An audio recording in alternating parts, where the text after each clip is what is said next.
HTTP is a stateless application layer protocol. Generally uses TCP port 80 and exchanges data over the World Wide Web. You can fingerprint the HTTP service and gain a whole lot of information about the target system. To accomplish this, MSF has some HTTP modules. Now, besides MSF modules enumerating the HTTP service information, they will also help you looking at backup files on the web server, listing directories, checking the validity of SSL certificates presenting on the web server. But mainly, reconnaissance-related auxiliary modules will be listed under the Auxiliary Scanner HTTP. And one more thing about the ports is that HTTP uses 80, and when it comes as HTTPS, it uses port 443. But both ports are not mandatory. Why is that, you ask? Well, administrators can easily change the port that the web application is served on, so be careful. You may see a web app serving on port 6500.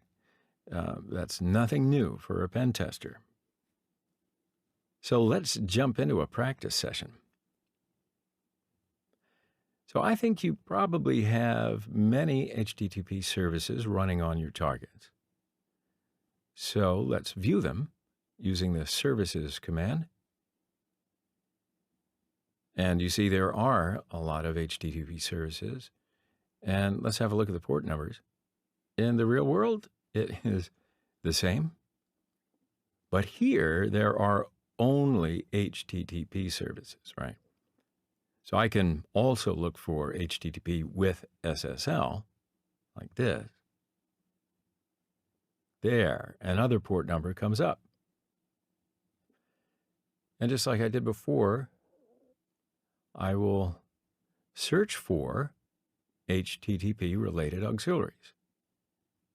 Whoa, okay, so there are too many modules. Some of them are for applications that use HTTP or HTTPS. So it's kind of hard to find some of the core modules for HTTP itself. So why don't we make a short list?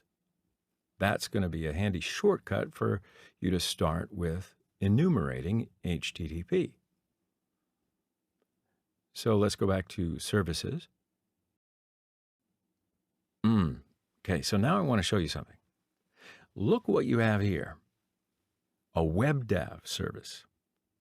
Now, this might look kind of old school to you, but you can see in the local networks. This is Metasploitable 3. A web dev service is also available on Metasploitable 2.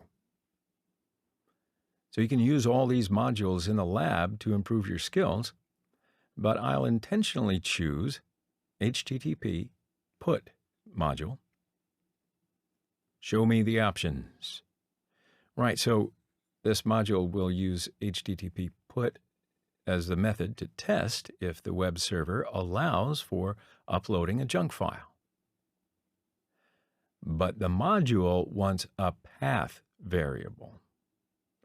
So I can try every possible path on the server. Let's try to find a reasonable path.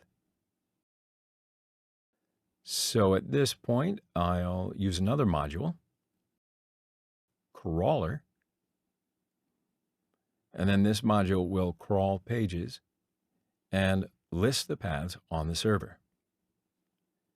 Show me the options. And I'll quickly set the variables. Our port to 8585. All right, so let's check.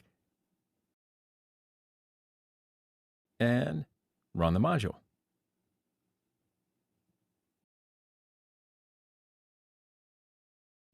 So as it finishes up, you have discovered a few paths.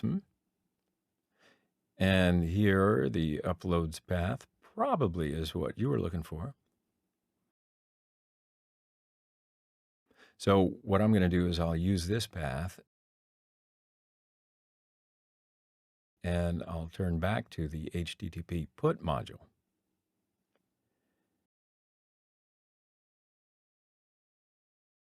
Show the options again. Just going to set our hosts as my variable.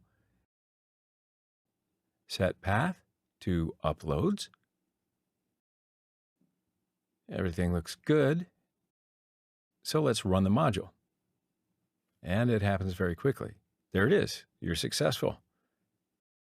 So now you can upload a malicious file to the web server and call this file to get a session on the server. So if you follow the link, you will get this page. And this proves that one can easily upload something to the server. That is what a vulnerability is.